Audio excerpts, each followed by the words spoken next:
How to fix ChatGPT not creating images stuck on loading.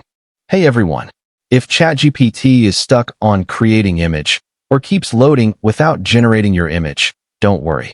Here's one of the easiest fixes you should try first. Start by opening the Google Play Store on your Android phone. In the search bar, type ChatGPT and open the official ChatGPT app.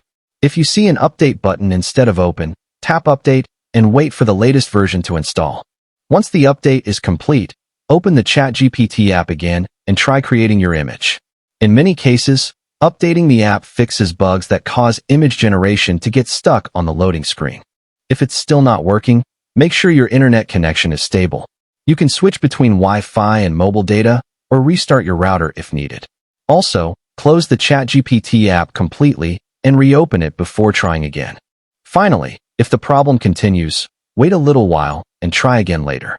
Sometimes image generation may be temporarily busy due to high server traffic. That's it. If this guide helped you fix the issue, don't forget to like the video and subscribe for more ChatGPT tips and troubleshooting tutorials.